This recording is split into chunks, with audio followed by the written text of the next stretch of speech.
ஆண்டவராகிய இயேசு கிறிஸ்துவின் இனிதான நாமத்தில் உங்கள் யாவருக்கும் என்னுடைய அன்பின் ஸ்தோத்திரங்கள். நாம் கண்களை மூடி ஆண்டவருடைய முகத்தை நோக்கி பார்ப்போம். எங்களை அதிகமாய் நேசித்து பராமரித்து இம்மட்டும் நடத்தி வருகிற எங்கள் அன்புள்ள ஆண்டவரே, இதோ இந்த நாளிலே எங்களுடைய வாழ்க்கையிலே கிருபையாய் நீர் கூட்டி கொடுத்த இந்த புதிய நாளுக்காக நாங்கள் உமக்கு நன்றி செலுத்துகிறோம் ஐயா.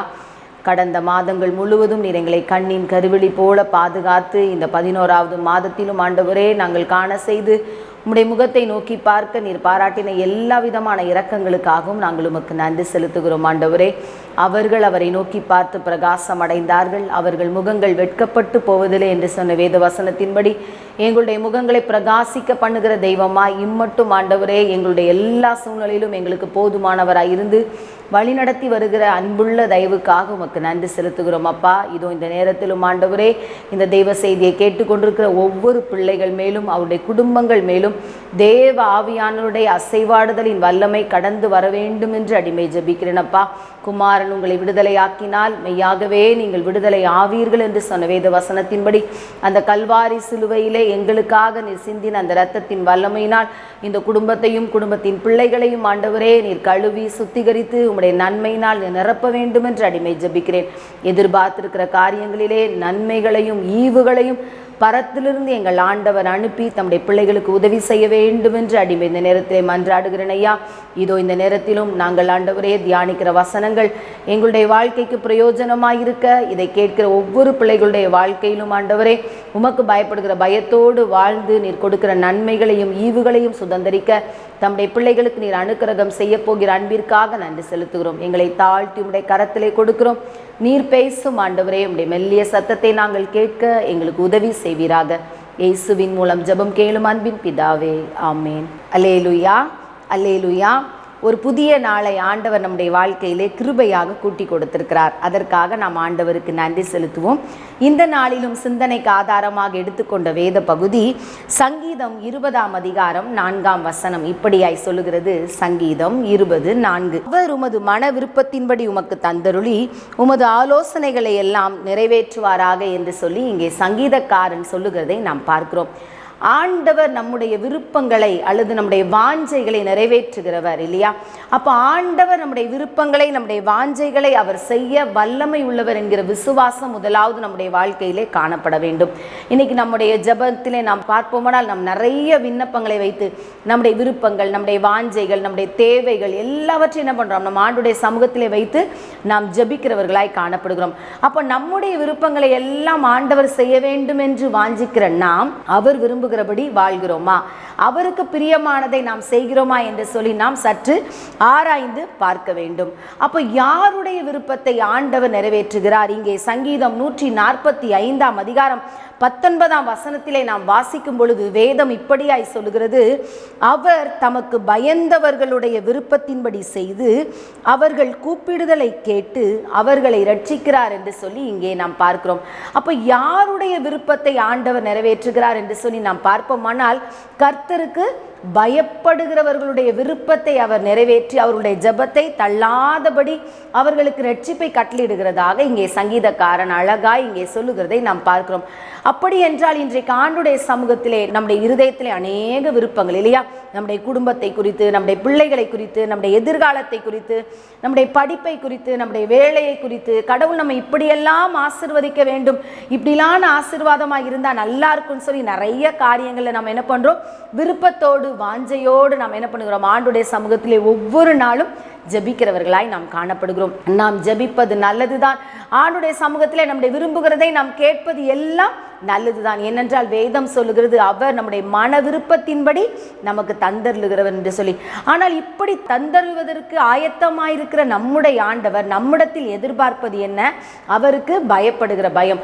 நாம் சங்கீதம் 128ஆம் அதிகாரம் 1ஆம் வசனம் முதல் 6ஆம் வசனம் வரைக்கும் அந்த அதிகாரம் முழுவதும் நாம் வாசிப்போமானால் கர்த்தருக்கு பயந்து அவருடைய வழிகளில் நடக்கிறவன் எவனோ அவன் பாக்கியவான் என்று சொல்லி இங்கே வேதம் சொல்லுகிறது. அப்ப கர்த்தருக்கு பயப்படுகிற மனுஷனை ஆண்டவர் என்ன பண்ணுவார்? ஆசீர்வதிக்கிற தெய்வமாக எந்த சூழ்நிலையிலும் அவனை புறம்பே தள்ளாதபடி அவனுடைய கைகளின் பிரயாசமாய் இருக்கலாம் இல்லையா? எந்த காரியத்திலே ஒரு மனிதன் கர்த்தருக்கு பயப்படுகிற மனிதனாய் காணப்படுகிறாரோ அவருடைய வாழ்க்கையிலே ஆண்டவர் என்ன செய்கிறார்? அவருடைய கைகளின் பிரயாசத்தை ஆண்டவர் ஆசீர்வதிக்கிறார். அவருக்கு பாக்கியத்தையும் நன்மையையும் கட்டளையிடுகிறதாய் நாம் வேதத்திலே வாசிக்கிறோம். அது மாத்திரமல்லாமல் அவருடைய மனைவி, இல்ல கர்த்தருக்கு பயப்படுகிற மனிதனுடைய மனைவி அவருடைய வீட்டோரங்களில் எப்படிப்பட்டவர்களாய் இருக்கிறார்கள்? கனி தருகிற திராட்சை கொடியை போல. அவருடைய பிள்ளைகள் அவருடைய பந்தியை சுற்றிலும் ஒலிவ மர கன்றுகளை போல என்ன பண்ணுகிறார்களாம் இருக்கிறதாய் வேதம் சொல்லுகிறது. அப்படி என்றால் ஆண்டவர் ஒரு மனிதன் விரும்புகிறதை அவருடைய வாழ்க்கையிலே நிறைவேற்ற வேண்டும் என்றால் முதலாவது அவருடைய வாழ்க்கையில என்ன காணப்பட வேண்டும்? கர்த்தருக்கு பயப்படுகிற பயம் காணப்பட வேண்டும். அதைத்தான் பிரசங்கியிலே நாம் வாசிக்கும் பொழுது பிரசங்கி 12ஆம் அதிகாரம் 13ஆம் வசனத்தை நாம் பார்ப்போமானால், காரியத்தின் கடைத்தொகையை கேட்போமாக, தேவனுக்கு பயந்து அவர் கற்பனைகளை கைக்கொள், எல்லா மனுஷர் மேலும் விழுந்த கடமை இதுவே என்று சொல்லி இங்கே நாம் பார்க்கிறோம். தேவனுக்கு பயப்படுகிற மனுஷனோ மனுஷியோ அவர்கள் யாராயிருந்தாலும் ஆண்டவர் இட்ட கற்பனைகளின்படி செய்கிறவர்களாய் காணப்படுவார்கள். அப்போ ஒரு மனிதன் கர்த்தருக்கு பயப்படுகிறவன் என்று சொல்லி நாம் எப்படி அடையாளம் கண்டுகொள்ள முடியும்? அவர்கள் ஆண்டவர் சொல்லியிருக்கிற கற்பனைகளின்படி, கட்டளைகளின்படி, ஆண்டவருடைய வார்த்தையின்படி தன்னுடைய வாழ்க்கையை வாழ்வதற்கு அர்ப்பணித்து அதன்படியே வாழ்கிறவர்கள் தான் கர்த்தருக்கு பயப்படுகிறவர்கள். இன்றைக்கு இந்த உலகத்திலே நாம் பார்ப்போமானால் கர்த்தருக்கு பயப்படுகிற பயத்தை மனிதர்களிடத்தில் பார்ப்பது அரிதாயிருக்கிறது. இன்றைக்கு ஆண்டவருடைய பிள்ளைகள் என்று சொல்லுகிற நம்முடைய வாழ்க்கையில் கூட கர்த்தருடைய கற்பனைகளுக்கு அல்லது கட்டளைகளின்படி வாழ்வதற்கு நம்மால் முடிகிறதா? நம்மை நாமே ஆராய்ந்து பார்ப்போம். நம்முடைய விருப்பத்தை எல்லாம் ஆண்டவர் செய்ய வேண்டும் என்று சொல்லி விரும்புகிற நம்முடைய வாழ்க்கையிலே ஆண்டவர் விரும்புகிறபடி அவருடைய கற்பனைகளின்படி நாம் வாழும் பொழுதுதான் ஆண்டவர் நம்முடைய வாழ்க்கையிலே அதிசயங்களையும் அற்புதங்களையும் செய்ய போதுமானவராய் இருக்கிறார். ஆண்டவருடைய கற்பனைகளின்படி வாழ்ந்து அவருக்கு பிரியமானதை செய்தவர்களுடைய வாழ்க்கையிலே ஆண்டவர் செய்த அதிசயங்கள் ஏராளம், அற்புதங்கள் ஏராளம். இதைத்தான் நாம் லூக்கா 1ஆம் அதிகாரம் 6ஆம் 7ஆம் வசனத்திலே நாம் வாசிக்கும் பொழுது இங்கே வேதம் அழகாய் சொல்லுகிறது. சகரியா எலிசபெத் என்கிற அழகான ஒரு குடும்பத்தை குறித்து நாம் இங்கே வாசிக்கிறோம் இல்லையா? கணவன் மனைவி இருவருக்குள்ளமே இங்கே என்ன காணப்பட்டது என்று சொல்லி நாம் பார்ப்போமானால் இங்கே 6ஆம் வசனம் இப்படியாய் சொல்லுகிறது, அவர்கள் இருவரும் கர்த்தரிட்ட சகல கற்பனைகளின்படியேயும் நியமங்களின்படியேயும் குற்றமற்றவர்களாய் நடந்து தேவனுக்கு முன்பாக நீதி உள்ளவர்களாய் இருந்தார்கள். எலிசபெத்து மலடியாய் இருந்தபடியினால் அவர்களுக்கு பிள்ளை இல்லாதிருந்தது, இருவரும் வயது சென்றவர்களாயும் இருந்தார்கள் என்று சொல்லி இங்கே நாம் பார்க்கிறோம். அப்ப இங்கே கணவன் மனைவி இருவருக்குள்ளுமே இங்கே என்ன காணப்பட்டது? 2 பேருமே கர்த்தரிட்ட சகல கற்பனைகளின்படி, சகல கட்டளைகளின்படி தேவனுக்கு முன்பாகவும் அவர்கள் குற்றமற்றவர்களாய் காணப்பட்டார்கள், மனிதர்களுக்கு முன்பாகவும் அவர்கள் எப்படிப்பட்டவர்களாய் காணப்பட்டார்கள்? நீதி உள்ளவர்களாய் காணப்பட்டார்கள் என்று சொல்லி இங்கே நாம் பார்க்கிறோம். இப்படி ஆண்டவருக்கிட்ட சகல கற்பனைகளின்படி ஆண்டவருக்கு பயந்து வாழ்ந்த இவர்களுடைய வாழ்க்கையிலே ஒரு வேண்டுதல் இருந்தது.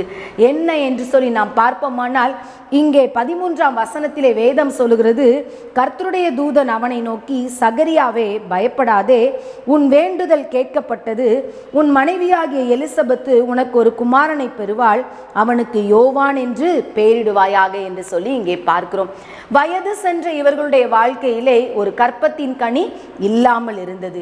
அப்படி என்றால் இவர்கள் ஆண்டவருடைய சமூகத்திலே கணவனும் மனைவியுமாய் இணைந்து என்ன பண்றாங்க? கடவுளுக்கு பயந்து கீழ்ப்படிந்து வாழ்ந்ததோடு மாத்திரமல்ல, ஆண்டவருடைய சமூகத்திலே இருவருமே இணைந்து ஜெபிக்கிறவர்களாய் காணப்பட்டதை நாம் இங்கே பார்க்கிறோம். ஆகையினால் தான் வயது சென்றவர்களாகி ஒரு குழந்தை பிறப்பதற்கான அறிகுறியே இல்லாத சூழ்நிலையிலே அங்கே ஆண்டவருடைய மகத்துவம் இவர்களுடைய வாழ்க்கையிலே வெளிப்பட்டதை நாம் பார்க்கிறோம். அப்ப கர்த்தருக்கு பயந்து அவருடைய வார்த்தையின்படி நடக்கிற பிள்ளைகளுடைய வேண்டுதலையும் விண்ணப்பத்தையும் ஆண்டவர் அங்கீகரிக்கிறவராய் காணப்படுகிறார்.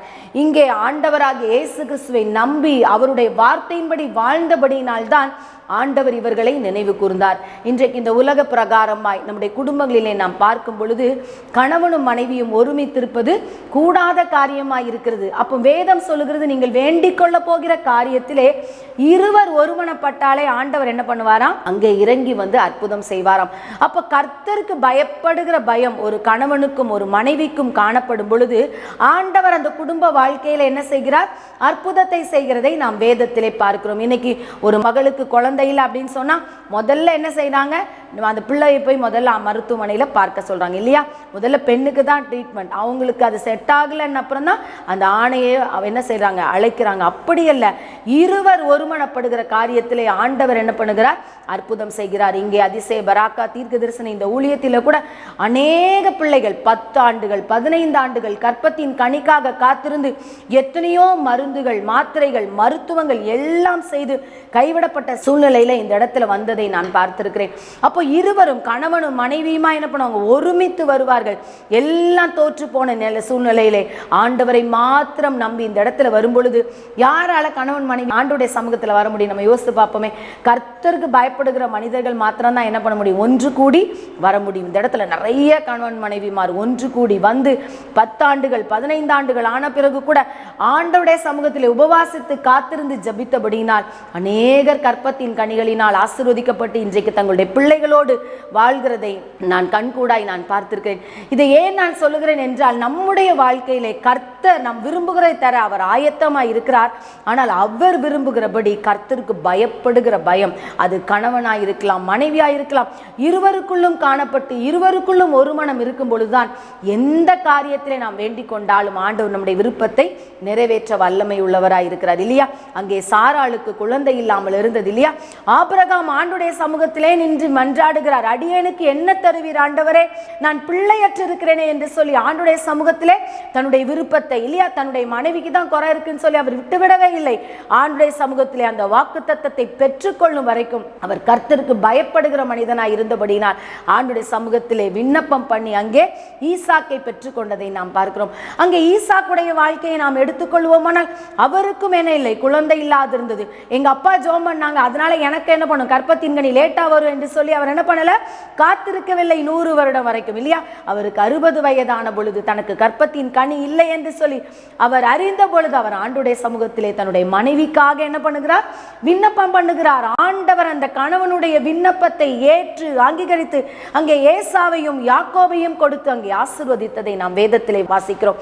அது மாத்திரமல்லாமல் ஒரு குடும்பமாய் இருந்தால் கணவனும் மனைவியுமாய் நாம் ஒருமித்து கர்த்தருக்கு பயந்து வாழும் பொழுது நமக்கு தேவையான நன்மைகளை ஆண்டவர் ஈவுவதற்கு அவர் போதுமானவராய் இருக்கிறார். அங்கே மனோவாவையும் மனோவாவுடைய மனைவியும் பாருங்கள்.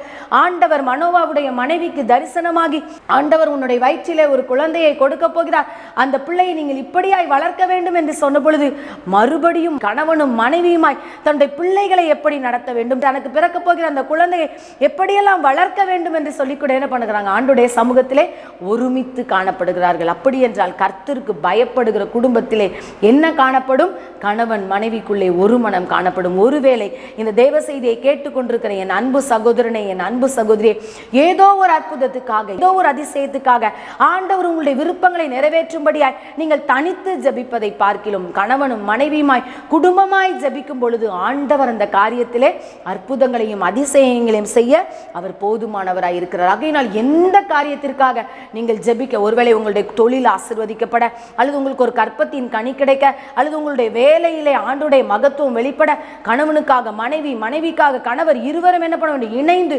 குடும்பத்தின் காரியத்திற்காக நீங்கள் ஜபிக்கும் பொழுது ஆண்டவர் அதை என்ன பண்ணுகிறார், கனப்படுத்துகிறார். அப்படி கனப்படுத்தும் பொழுது ஆண்டவர் நம்முடைய தேவையான நன்மைகளையும் ஈவுகளையும் கொடுக்க அவர் ஆயத்தமாக இருக்கிறார். ஆண்டவர் விரும்புகிறது என்ன, கர்த்தருக்கு பயப்படுகிற பயம் இல்லையா. கர்த்தருக்கு பயப்படுகிற பயத்தோடு கூட அந்த கற்பனைகளின்படி நாம் வாழ்கிறவர்களாய் காணப்படும் பொழுது ஆண்டவர் நாம் விரும்புகிறதை நம்முடைய வாழ்க்கையிலே நிறைவேற்றி தர அவர் போதுமானவராய் இருக்கிறார்.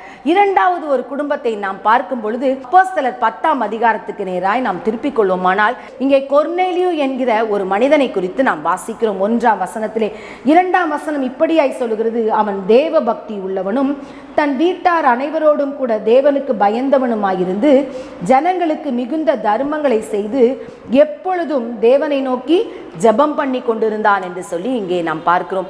கொர்நேலியு என்கிற ஒரு தேவ மனிதர், இவர் ஒரு யூத ஜனம் அல்ல, இவர் புறஜாதியான ஒரு ரோம அதிகாரிக்கு வேலை செய்கிற ஒரு மனிதன். ஆனால் இவரை குறித்து வேதம் சொல்கிறது, இவர் தன்னுடைய வீட்டார் அனைவரோடும் கூட தேவனுக்கு பயந்தாராம். இன்னைக்கு இந்த தேவ செய்தியை கேட்டுக்கொண்டிருக்கிற என் அன்பு சகோதரனே, என் அன்பு சகோதரியே, ஒரு கணவர் அவர் கடவுளுக்கு பயபக்தி உள்ள மனிதனாய் வாழலாம். ஒரு மனைவி ஆண்டவருக்கு பயந்த பிள்ளையாய் வாழலாம். அல்லது ஒரு பிள்ளைகள் ஆண்டவருக்கு பயந்தவர்களாய் காணப்படலாம். ஆனால் இங்கே வேதம் சொல்லுகிறது, இந்த கொர்நேலியுடைய குடும்பம் எப்படிப்பட்டது என்றால், இவர் தன்னுடைய வீட்டார் அனைவரோடும் கூட தேவனுக்கு பயந்தாராம். இன்றைக்கு நம்முடைய வாழ்க்கையிலே நம்முடைய குடும்பம் முழுவதும் கர்த்தருக்கு பயப்படுகிற குடும்பம் என்று ஆண்டவரால் சாட்சி கொடுக்க முடியுமா? இங்கே வேதம் இந்த குடும்பத்தை குறித்து அழகாய் சாட்சி கொடுக்கிறது இல்லையா? இவர் தன்னுடைய வீட்டார் அனைவரோடும் கூட தேவனுக்கு பயந்த ஒரு மனிதன். இந்த மனிதன் தேவனுக்கு பயந்தவர் என்று சொல்லி எப்படி நாம் காண்கிறோம் என்றால், வீட்டாரோடு கூட ஆண்டவருக்கு பயந்ததோடு மாத்திரமல்ல, இவர் ஜெபிக்கிறவராக மிகுதியான தான தர்மங்களை செய்கிறவராக காணப்பட்டார். இங்கே 4ஆம் வசனத்திலே நாம் வாசிக்கும் பொழுது, கர்த்தருடைய தூதனானவர் அவருடைய பகலிலே இவர் ஜெபித்து கொண்டிருக்கிற நேரத்தில் பிரத்யட்சமா என்ன பண்ணுகிறார்? இவருக்கு முன்பாக வந்து நிற்கிறதை நாம் இங்கே பார்க்கிறோம். அங்கே நின்று அந்த தூதனை இவர் என்ன பண்ணுகிறார்? உற்று பார்த்து பயப்படுகிறதை இங்கே வேதம் சொல்லுகிறது. அங்கே பாருங்கள், அவர் சொல்லுகிறார், ஆண்டவரே என்ன என்றான். அப்பொழுது அவர், உன் ஜெபங்களும் உன் தர்மங்களும் தேவனுக்கு நினைப்பூட்டுதலாக அவர் சன்னதியில் வந்து எட்டி இருக்கிறது என்று சொல்லி, இங்கே கொர்நேலியுவே என்று சொல்லி கொர்நேலியுவை பெயர் சொல்லி அழைத்து, உன்னுடைய தானங்களும் உன்னுடைய ஜெபங்களும் தேவனுடைய சமூகத்திலே நினைப்பூட்டுதலாய் வந்தது என்று சொல்லி. அப்படி என்றால் ஆண்டவருக்கு பயப்படுகிற ஒரு மனிதன் கற்பனைகளின்படி வாழ்வதோடு மாத்திரமல்ல, அவன் தன் வீட்டாரோடு கூட ஆண்டவருக்கு பயந்து மிகுதியான தானங்களையும் தர்மங்களையும் செய்கிறவராய் காணப்படுவார். இங்கே கொர்நேலியுடைய ஜெபம் கேட்கப்பட்டதற்கு முக்கியமான காரியம், அவர் தேவனுக்கு பயந்ததோடு மாத்திரமல்லாமல் ஆண்டவருடைய விருப்பத்தை அறிந்து அவர் என்ன பண்ணுகிறார்? தானங்களையும் தர்மங்களையும் மிகுதியாய் என்ன பண்ணினாராம்? செய்தாராம். ஆகையினால் தான் ஆண்டவர் அவருடைய விண்ணப்பத்தின் சத்தத்துக்கு செவி கொடுத்தார். 2 கொரிந்தியர் 9ஆம் அதிகாரம் 7ஆம் வசனத்தை நாம் வாசிக்கும் பொழுது வேதம் இப்படியாய் சொல்லுகிறது, அவனவன் விசனமாயும் அல்ல கட்டாயமாயும் அல்ல, தன் மனதில் நியமித்தபடியே கொடுக்க கடவன், உற்சாகமாய் கொடுக்கிறவனிடத்தில் தேவன் பிரியமாயிருக்கிறார். இல்லையா?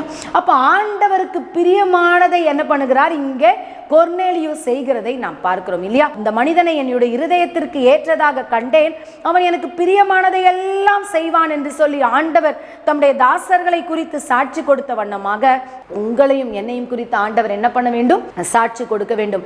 என்னுடைய மகன், என்னுடைய மகள் எனக்கு பிரியமானதை எல்லாம் இவள் என்ன பண்ணுவாள்? செய்வாள் என்று சொல்லி ஆண்டவர் நம்மை குறித்து சாட்சி கொடுக்க வேண்டும். அப்படி என்றால் நாம் ஆண்டவருக்கு பயப்படுகிறவர்களாய் காணப்படுகிற நாம் விசனமாய் அல்ல கட்டாயமாய் அல்ல, நம்முடைய மனதிலே நியமித்தபடி உற்சாகமாய் என்ன பண்ண வேண்டும்? ஆண்டவருக்கு கொடுக்கிறவர்களாய். ஆண்டவருக்கு கொடுக்கிறவர்கள் என்றால் என்ன? ஏழைக்கு இறங்குகிறவன் கர்த்தருக்கு கடன் கொடுக்கிறான். மிகவும் சிறியவர்களாகிய என் சகோதரர்களாகிய இவர்களுக்கு நீங்கள் எதை செய்தீர்களோ அதை எனக்கே செய்தீர்கள் என்று ஆண்டவர் என்ன பண்ணுகிறார்? தன்னுடைய வருகையிலே வஸ்திரம் இல்லாதவர்களுக்கு வஸ்திரம் கொடுத்தீர்கள் இல்லையா? காவலில் இருந்தவர்களை விசாரித்தீர்கள், உணவில்லாதவர்களுக்கு உணவு கொடுத்தீர்கள் இல்லையா? வியாதியோடு இருந்தவர்களை பார்க்க வந்தீர்கள். இப்படி கைவிடப்பட்ட கலங்கிய உள்ளத்தோடு தேவையின் நடுவில் இருக்கிற ஜனங்களுக்கு நாம் உதவி செய்யும் பொழுது ஆண்டவர் நம்மே பிரியமாயிருக்கிறார். அப்படி நாம் ஆண்டவர் விரும்புகிறபடி நாம் வாழும் பொழுது ஆண்டவர் நம்முடைய வாழ்க்கையிலே நாம் விரும்புகிறதை அவர் கொடுக்க அவர் ஆயத்தமாயிருக்கிறார். எபிரெயர் 13ஆம் அதிகாரம் 16ஆம் வசனத்தை கூட நாம் வாசிக்கும் பொழுது இங்கே வேதம் இப்படியாய் சொல்லுகிறது, அன்றியும் நன்மை செய்யவும் தான தர்மம் பண்ணவும் மறவாதிருங்கள், இப்படிப்பட்ட பலிகளின் மேல் தேவன் பிரியமாயிருக்கிறார். ஆண்டவர் எதின் மேல் பிரியமாயிருக்கிறார்? நன்மை செய்யும் பொழுது, தான தர்மங்களை செய்யும் பொழுது இதை பலி என்று வேதம் சொல்லுகிறது. அப்ப ஆண்டவர் இதை சுகந்த வாசனையாக முகர்ந்து கொள்கிறதை நாம் பார்க்கிறோம். அப்ப ஆண்டவர் பிரியப்படுகிற இந்த நன்மை செய்கிறவர்களாக, தான தர்மங்களை செய்கிறவர்களாக, திக்கற்றவர்களையும் விதவைகளையும் நாம் விசாரிக்கிறவர்களாக நாம் காணப்படும் பொழுது ஆண்டவர் நம்முடைய வாழ்க்கையின் சிறையிருப்பை மாற்றவர் போதுமானவராய் இருக்கிறார். அதுவரை பேதுருவுக்கு தெரியும் இயேசு கிறிஸ்து எதற்காக வந்தார்? யூத ஜனங்களுடைய ரட்சிப்புக்காக தான் வந்தார் என்று சொல்லி என்ன பண்ணுகிறார்? பேதுரு நினைத்து கொண்டிருந்தார். ஆனால் இதோ உலகத்தின் பாவத்தை சுமந்து தீர்க்கிற தேவ ஆட்டுக்குட்டியாய் உலகத்தின் அத்தனை ஜனங்களுக்கும் இயேசு கிறிஸ்து இந்த உலகத்திற்கு வந்திருக்கிறார், அதற்காகவே அவர் தம்முடைய ஜீவனை கொடுத்தார் என்று சொல்லி அங்கே பேதுரு உணர்ந்து கொள்ளத்தக்கதாக, புறஜாதிகளிடத்தில் கர்த்தருடைய வார்த்தை கடந்து போகத்தக்கதாக இங்கே கொர்நேலியுவிடம் ஆண்டவர் வெளிப்பட்டதை நாம் பார்க்கிறோம் இல்லையா? அங்கே ஆண்டவருக்கு பிரியமாய் நடந்த கொர்நேலியுவிடம் ஆண்டவர் நடக்க போகிற காரியத்தை என்ன பண்ணுகிறார், வெளிப்படுத்துகிறதை நாம் பார்க்கிறோம். இல்ல, பேதுருவை அழைக்க சொல்லி பரிசுத்த ஆவியானவரை அவர்கள் பெற்றுக்கொள்ளத்தக்கதாக அங்கே பேதுருடைய இருதயத்தை ஆண்டவர் என்ன பண்ணுகிறார், இங்கே திறந்தருளுகிறார். அதுவரைக்கும் எருசலேமுக்குள்ளும் இஸ்ரவேல் தேசத்துக்குள்ளும் தான் இயேசு கிறிஸ்துவை பற்றி அறிவிக்க வேண்டும் என்ற வெளிப்பாடோடு இருந்த அந்த பேதுருவுக்கு புறஜாதிகள் மத்தியிலும் ஆண்டவருடைய வல்லமை வெளிப்பட வேண்டும், நான் அவர்களையும் நேசிக்கிறேன் என்று சொல்லி அங்கே பேதுருடைய இருதயத்தின் மனக்கண்களை ஆண்டவர் அங்கே திறக்கும்படியாக இங்கே ஒரு அந்நிய மனுஷனாகிய கொர்நேலியுவை ஆண்டவர் தெரிந்து கொண்டதை நாம் இங்கே பார்க்கிறோம். இல்லையா, பேதுரு கடந்து போய் அங்கே கர்த்தருடைய வார்த்தையை அங்கே அறிவித்த பொழுது வேதம் இப்படியாய் சொல்லுகிறது, வசனத்தை கேட்ட யாவர் மேலும் ஆவியானவர் என்ன பண்ணினாராம், இறங்கினாராம். அப்போஸ்தலர் 10ஆம் அதிகாரம் 43ஆம் வசனம் முதல் 46ஆம் வசனம் வரைக்கும் நாம் வாசிக்கும் பொழுது அங்கே பேதுரு பிரசங்கம் பண்ணின பொழுது நசரேயனாகிய இயேசு கிறிஸ்துவை பரிசுத்த ஆவியினால் என்ன பண்ணுகிறார், பிதாவாகிய தேவன் அபிஷேகம் பண்ணினார். அவர் நன்மை செய்கிறவராயும் பிசாசின் வல்லமையில் அகப்பட்ட யாவரையும் குணமாக்குகிறவராயும் சுற்றி திரிந்தார் என்று சொல்லி அங்கே இயேசுவை குறித்தும் அவருடைய வாழ்க்கையை குறித்தும் அவர் எதற்காக இந்த உலகத்திற்கு வந்தார் என்று சொல்லியும் இப்பொழுது பரிசுத்த ஆவியானவர் இந்த உலகத்திற்கு தந்தரப்படுகிறார் என்று அங்கே பேதுரு அங்கே பேசின பொழுது வசனத்தை கேட்ட யாவர் மேலும் முதலாவது ஆவியானவர் என்ன பண்ணுகிறார், இறங்குகிறார். இல்லையா, புறஜாதிகள் மேல் ஆண்டவரை விசுவாசித்து அவருடைய வல்லமையை நம்பி அவருடைய இரத்தத்தினால் கழுவப்பட்ட ஒவ்வொருவர் மேலும் அங்கே பரிசுத்த ஆவியானவர் இறங்கினார். அது மாத்திரமல்ல, பல பல பாஷைகளை என்ன பண்றாங்க, அவங்க பேசி ஆண்டவரை என்ன பண்ணாங்களாம், புகழ்ந்தார்களாம். அப்ப பரிசுத்த ஆவியானவர் ஒரு மனிதனுக்குள் கடந்து வரும் பொழுது அந்நிய பாஷையின் அடையாளங்களை ஆண்டவர் கொடுத்து என்ன பண்ணுகிறார், அவர்களை பயன்படுத்துகிறார். அது மாத்திரமல்லாமல் இங்கே நாம் பார்க்கும் பொழுது பரிசுத்த ஆவியானவர் புறஜாதியார்கள் மேல் பொழிந்தருளப்பட்டதை குறித்து என்ன பண்ணாங்களாம், எல்லாரும் பிரமித்தார்களாம். பாருங்க, ஒரு கொர்நேலியுடைய விருப்பம், அவனுடைய குடும்பம், அவனுடைய கோத்திரங்கள், அவனுடைய சொந்தங்கள், நண்பர்கள், உறவினர்கள் என்று சொல்லி அவன் வீட்டில் கூடியிருந்த அத்தனை பேர் மேலும் ஒருவரை கூட ஆவியானவர் நிரப்பாமல் விடவில்லை. வசனத்தை கேட்ட யாவர் மேலும் பரிசுத்த ஆவியானவர் என்ன பண்ணினார், இறங்கி வந்தார். அங்கே இறங்கி வந்தது மாத்திரமல்ல, எல்லாரும் ஆச்சரியப்பட்டு பிரமிக்கத்தக்கதான அதிசயங்களையும் அற்புதங்களையும் அங்கே ஆண்டவர் அந்த இடத்திலே நிகழ்த்தியதை நாம் என்ன பண்ணுகிறோம், பார்க்கிறோம். இன்றைக்கு இந்த தேவ செய்தியை கேட்டுக்கொண்டிருக்கிற என் அன்பு சகோதரனே, என் அன்பு சகோதரியே, கர்த்தர் உங்களுடைய வாழ்க்கையிலே அற்புதங்களை செய்ய, அதிசயங்களை செய்ய, உங்களுடைய விருப்பத்தின்படி உங்களை நிறைவேற்ற அவர் ஆயத்தமாய் இருக்கிறார். ஆனால் அவர் விரும்புகிறபடி நாம் வாழ்கிறோமா? இங்கே ஒரு அந்நிய மனுஷனாகிய கொர்நேலியு தன் வீட்டார் அனைவரோடும் கூட யாருக்கு பயந்திருந்தார், கர்த்தருக்கு பயப்படுகிற மனுஷனாய் காணப்பட்டார்.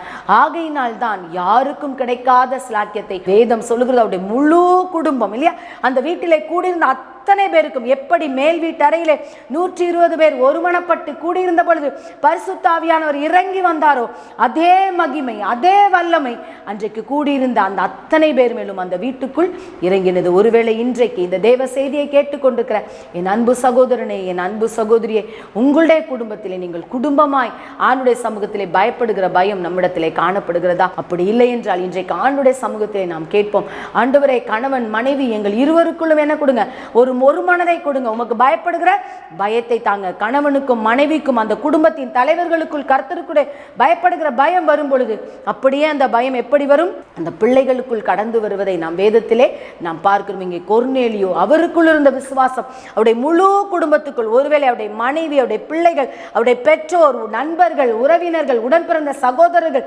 சகோதரிகள் எல்லாருமே அங்கே என்ன பண்ணிருக்காங்க. ஏன்னா வேதம் சொல்லுகிறது, வீட்டார் அனைவரோடும் கூட ஆண்டவருக்கு பயப்படுகிற ஒரு மனிதன் ஆண்டவருடைய விருப்பத்தையும் வாஞ்சையும் நிறைவேற்றினார். இன்றைக்கு உங்களுடைய வாழ்க்கையிலே விருப்பங்களையும் வாஞ்சைகளையும் ஆண்டவர் நிறைவேற்ற வேண்டும் என்றால் வேதம் சொல்லுகிறவருக்கு பயப்படுகிறவர்களுடைய விருப்பத்தை அவர் நிறைவேற்ற வல்லமை உள்ளவராய் இருக்கிறார் என்று சொல்லி நாம் பார்க்கிறோம். யோபு 31ஆம் அதிகாரம் 17ஆம் 18ஆம் வசனத்தை நாம் வாசிக்கும் பொழுது அவர் அநேக தானங்கள், அவருடைய தர்மங்கள் எல்லாம் செய்கிறவராய் அவர் காணப்பட்டார். ஒரு இடத்துல அவர் சொல்லுகிறார், வழிப்போக்கனுக்கு என் வாசலை திறந்தேன். இல்லை, அந்த காலத்திலலாம் வீடுகள் தோறும் என்ன பண்ணுவாங்க, திண்ணை வச்சிருப்பாங்க. வழிப்போக்கர்கள் கடந்து செல்லும் பொழுது தண்ணி, ஆகாரம் எல்லாம் கொடுத்து அனுப்புகிறதை நம்முடைய குடும்பங்களிலே, கிராமங்களிலே நாம் வாழ்ந்த காலங்களிலே நாம் பார்த்திருக்கிறோம். ஆனால் இங்கே யோபு பக்தன் சொல்லுகிறார், வழிப்போக்கனுக்கு என் வாசலை திறந்தேன் என்று சொல்லி. அப்படி மாத்திரமல்ல, அவருடைய வாழ்க்கையில என்ன காணப்பட்டது என்று சொல்லி நாம் பார்ப்போம்னால், இங்கே 31ஆம் அதிகாரம் 17-18 வசனத்தை நாம் வாசிக்கும் பொழுது, தாய் தகப்பன் இல்லாத பிள்ளை என் ஆகாரத்தில் சாப்பிடாமல் நான் ஒருவனாய் சாப்பிட்டதுண்டோ? என் சிறு வயது முதல் அவன் தகப்பனிடத்தில் வளர்வது போல என்னோடே வளர்ந்தான். நான் என் தாயின் கர்ப்பத்திலே பிறந்தது முதல் அப்படிப்பட்டவர்களை கையிலாக கொடுத்து நடத்தினேன் என்று சொல்லி இங்கே யோபு தன்னை குறித்து சாட்சி கொடுக்கிறதை நாம் பார்க்கிறோம் இல்லையா? யோபுவை குறித்து ஆண்டவர் சாட்சி கொடுக்கிறார். உத்தமனும் சன்மார்க்கனும் தேவனுக்கு பயந்தவனும் பொல்லாப்புக்கு விலகுகிறவன் என்று சொல்லி இங்கே நாம் யோபு பக்தனை குறித்து நாம் வாசிக்கிறோம். ஆனால் அவர் சொல்லுகிறார் பாருங்கள், தாய் தகப்பன் இல்லாத பிள்ளைகள் என்னோட கூட நான் என்ன சாப்பிட்டனோ அதை என்ன பண்ணாங்க, சாப்பிட்டு என்ன பண்ணாங்க, என்னுடைய வீட்டிலே அவர்கள் வளர்ந்தார்கள். எப்போ? நான் சின்ன பிள்ளையா இருக்கும்போது என்னுடைய தகப்பன் எப்படி என்ன வளர்த்தாரோ அதே போலதான் தாய் தகப்பன் இல்லாத அனாதை பிள்ளைகளை என்ன பண்ணேன், நான் என்னுடைய வீட்டிலே வளர்த்த. அவங்க எல்லாரையும் நான் கை தூக்கி நான் எடுத்தேன் என்று சொல்லி அங்கே தைரியமாய் அவர் என்ன பண்ணுகிறார், அவர் சாட்சி கொடுக்கிறதை நாம் பார்க்கிறோம் இல்லையா? அப்படி மிகுதியா ஏழைகளுக்கும் திக்கற்றவர்களுக்கும் வேலைக்காரர்களுக்கும் வேலைக்காரிகளுக்கும் தனக்கு கீழே இருக்கிற எல்லாருக்கும் அங்கே யோபு பக்தன் படியளந்ததை நாம் பார்க்கிறோம். யோபு புஸ்தகம் முழுவதையும் நாம் வாசிக்கும் பொழுது ஆண்டவருக்கு பயந்து அவருக்கு விருப்பமானதை அவர் செய்தபடியினால்தான் அவர் தன்னுடைய வாழ்க்கையில இழப்புகள் வந்த பொழுது, இல்ல அவருக்கு இருந்த எல்லாவற்றையும் அவர் இழந்த போதிலும் ஆண்டவர் மேல் வைத்த விசுவாசத்தை, ஆண்டவர் மேல் வைத்த நம்பிக்கை அவர் என்ன பண்ணவில்லை, இழக்கவில்லை. ஏனென்றால் அவருக்கு தெரியும், ஆண்டவரை நீ சகலத்தையும் நீ செய்ய வல்லவர், நீ செய்ய நினைப்பது தடைபடாது என்று சொல்லி. ஆகையினால் தான் அவர் கேட்ட, அவர் இழந்த எல்லாவற்றையும் 2 மடங்கு பெற்றுக்கொள்ளத்தக்கதாக ஆண்டவர் என்ன பண்ணினார், அன்று யோபு பக்தனுக்கு இறங்கி அவர் இழந்த எல்லாவற்றையும் ரெட்டிப்பாய் கொடுத்து அவருடைய ஆயுசு நாட்களை 4 தலைமுறை பார்க்கத்தக்கதாக ஆண்டவர் அவரை ஆசீர்வதித்ததை நாம் பார்க்கிறோம். இன்றைக்கு இந்த தேவ செய்தியை கேட்டுக்கொண்டிருக்கிற என் அன்பு சகோதரனே, என் அன்பு சகோதரியே, நம்முடைய வாழ்க்கை எப்படி இருக்கிறது? கணவன் மனைவி குடும்பமாய் நீங்கள் இருக்கலாம். உங்களுடைய வாழ்க்கையிலே ஆண்டவர் நீங்க குறைவை நிறைவாக்க வேண்டும் என்றால் கர்த்தருக்கு பயப்படுகிற பயம் உங்கள் இருவருக்குள்ளும் காணப்படுகிறதா? அன்று சகரியாவும் எலிசபெத்தும் கர்த்தருக்கு பயந்து அவருடைய கற்பனைகளின்படி வாழ்ந்தார்கள். அன்றைக்கு ஒரு கொர்நேலியு தன் குடும்பம் எல்லாரோடு கூட தேவனுக்கு பயந்து மிகுதியாய் தான தர்மங்களை செய்து கர்த்தருக்கு பிரியமானபடி வாழ்ந்தார்கள். அவர்களுடைய வாழ்க்கையிலே ஆண்டவர் அவர்கள் விரும்பினதை காட்டிலும் மிகவும் அதிகமாய் அவர்களை ஆசீர்வதித்து அநேகருக்கு ஆசீர்வாதமாய் பயன்படுத்தினார். இன்றைக்கு நீங்கள் எதிர்பார்க்கிற காரியத்திலே ஆண்டவர் உங்களுக்கு நன்மைகளை செய்ய வேண்டும் என்றால் நம்முடைய வாழ்க்கையிலே கர்த்தருக்கு பயப்படுகிற பயம் காணப்படுகிறதா? கர்த்தருக்கு பயப்படுகிற பயம் காணப்படும் பொழுது அது நம்முடைய குடும்பங்களுக்குள் கர்த்தருக்கு பயப்படுகிற பயம் கடந்து வரும் பொழுது ஆண்டவர் உங்களுடைய வாழ்க்கையிலே நீங்கள் எதிர்பார்த்திருக்கிற, நீங்கள் வாஞ்சிக்கிற, நீங்கள் விரும்புகிற காரியத்தை ஆண்டவர் உங்களுக்கு செய்ய அவர் போதுமானவராய் இருக்கிறார். வேதம் சொல்லுகிறது, அவர் உமது மன விருப்பத்தின்படி உமக்கு தந்தருளி உனது ஆலோசனைகளை எல்லாம் நிறைவேற்றுவாராக என்று சொன்ன அந்த வாக்குத்தத்தத்தை நாம் சுதந்தரிக்க கர்த்தருக்கு பயப்படுவோம், அவருடைய கற்பனைகளின்படி வாழ்வோம், அவருடைய வசனத்துக்கு கீழ்ப்படிந்து அநேகருக்கு ஆசீர்வாதமாவோம். அப்படிப்பட்ட கிருபைகளை சர்வ வல்லமை பொருந்திய தேவன் தாமே நம் ஒவ்வொருவருக்கும் தந்தருள்வாராக. ஆமீன். விரும்புகிற செய்த தேவன் இந்த தலைப்பில் ஆதி வாரி தேசிக்காரிவீர் ஒவ்வொருவருக்கும் ஒரு வார்த்தை இருந்தால் ஆமோஸ் 3:7 கர்த்தராகிய ஆண்டவர் தீர்க்கதரிசிகளாக ஊழியக்காரர்கள் வெளிப்படுத்த பழைய பேப்பரை கிழித்து போட்டுட்டு புதிய பேப்பரை ஒட்ட போகிறேன். அதனுடைய வாழ்க்கையில் என்ன சுவாபம் இருக்குது அதை கிழிக்க போகிறேன். அதை கிழித்து போட்டுட்டு புதிய பேப்பரை ஒட்ட போகிறேன் என்று கர்த்தர் சொல்கிறார். வாழும் பகுதியை விட்டு என்ன ஒரு பகுதி ஒரு போகணுன்னு நினைக்கிறாங்க, போகாதுங்க. நீ வாழும் பகுதியில் இருங்க. 3 மகள்கள், அது 3 பேருக்கு அற்புதம் இருக்குது, கர்த்தர் காட்டுக்கிறார். ஒரு குழந்தை பிறக்கும் போது இறந்து பிறக்கும், அதை குறித்து கவலைப்படாதுங்க. இயேசுவின் நாமத்தில் வீட்டுக்கு எதிர்பாராத அதிசயம் வருகிறது, எதிர்பாராத ஆசை வருகிறது, எதிர்பாராத ஆசை வருகிறது என்றால் இப்போ இருக்க விட பல மடங்கு ஆசை வருகிறது. 3 சகோதரிகள் வீட்டில் இருக்காங்க, அது 3க்கு அற்புதம் நடக்கும்போது நீங்கள் எந்த ஆசீர்வாதத்தை விரும்புகிறதோ அதை பொறுப்பே கொடுத்து விட்டேன். மங்கி எரியக்கூடிய திரியெல்லாம் எது பிரகாசமாக எரியும் எது காத்துக்கிறார். பழைய பேப்பரை கிழித்து போட்டுட்டு புதிய பேப்பரை ஒட்டிட்டேன், பழைய பேரை எரித்து விட்டேன். பழைய ஜென்ம சாபம் எரிந்து போகிற கத்தை காட்டுக்கிறார். இப்போ விளக்கெல்லாம் அநேக இடங்களை கொளுத்தி வைக்கிறேன், எல்லா விளக்கம் எரிகிறது, எல்லா ஆசீர்வாதமும் வந்தாச்சு. மின்னல் வேகத்தில் தென்னையில் ஒரு பதிக கஷ்டம், அதை ஒரு வெள்ளிக்கிழமை பார்ப்பீங்க. இது உண்மை. எந்த கதவு உங்களுக்கு திறக்க வேண்டுமோ அது திறக்கப்படும். தாத்தா உங்களை ஆசீர்வாத கதவை அடைச்சி வச்சா நானே திறந்து விட்டேன். எந்தெந்த பகுதியில் இருந்தாலும் கர்த்தர் மேய்ப்பராக இருக்கிறார். நீங்கள் சாட்சி அடைவதில்லை, அது உன்னை புல்லுள்ள அடைவு தட்டுவார். ஆசீர்வாதம் ஒரு தேடி இருக்கிறது, விற்கிற கடந்து போகுது, கட்ட அழுகிறது.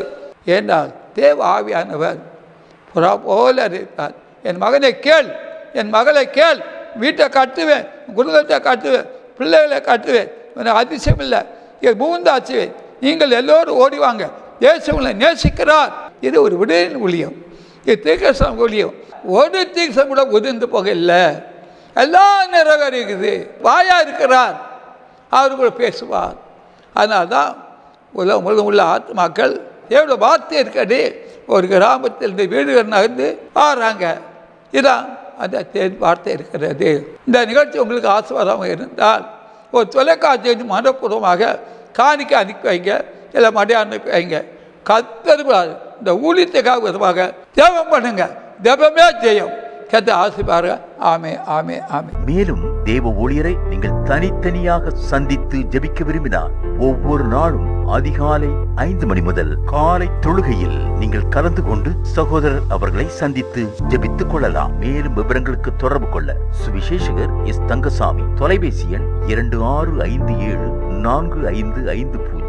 26574551, செல்போன் 9383344445. புத்தூர் அதிசய பராக்கா தீர்க்க தரிசன ஊழியங்கள் நடத்தும் பரிசுத்த உபவாச ஜெப கொடுகை நடைபெறும் இடம் அதிசய பராக்கா தீர்க்க தரிசன ஊழியங்கள் 71 மௌனசாமி தெரு, ஆம்பத்தூர் ஓச்சி.